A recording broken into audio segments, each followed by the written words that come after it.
So here looking at something like arc length, we've talked about the measurement of an arc in terms of its angle, but now we're going to talk about the length of the arc in terms of a linear measurement, like feet or centimeters or inches, that kind of thing.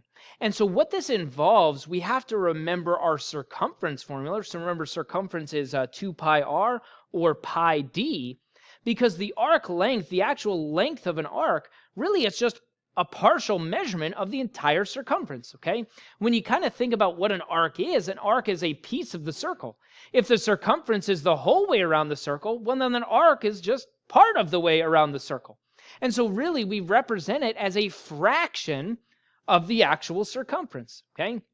The other way we can look at it is we can look at the arc length and circumference as a proportion, as being proportional to the angle measurement in 360. In other words, if the circumference and the arc length is part of the entire way around the circle, so part of the entire circumference, well, the measurement in terms of the angle is part of the way around the entire circle in terms of 360. And so when you look at this in terms of proportions, it's part way around the circle versus the whole way around the circle. And then the second piece of this is part way around the circle and then the whole way around the circle. One of them is just in terms of something like inches, and the other one is in terms of degrees.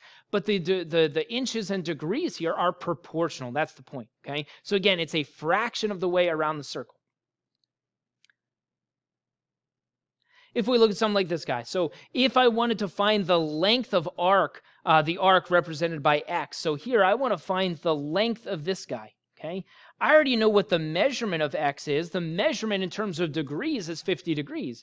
But I want to know what this is in terms of the units that are down here. So maybe I should have labeled this with some units. Let's call this 4 inches, okay?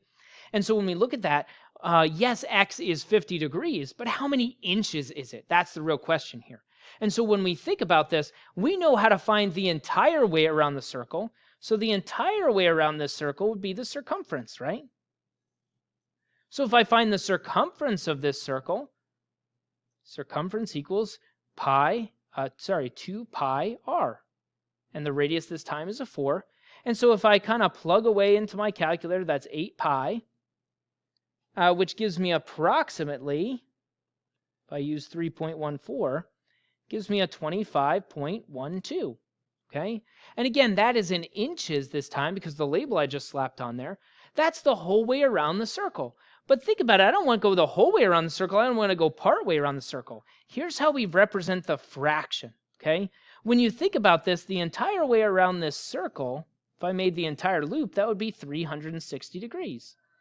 So when I think about the angle or the arc that I'm talking about, the fraction that it represents is 50 out of 360.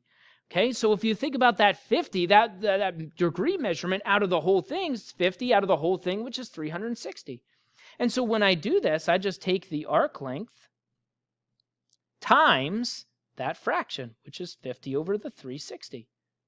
And so I plug that into my calculator, and you could use like the little fraction button on the calculator. You don't even need to reduce this fraction. Leave it as 50 over 360.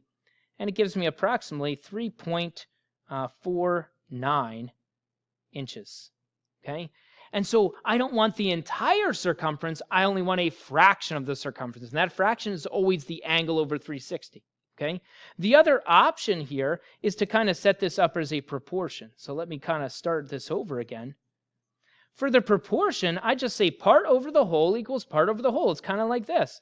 So this measurement right here for x is part of the circumference. So x is part of the total circumference, which is 25.12, okay? And that should be proportional to the angles for this thing, the angle measurements.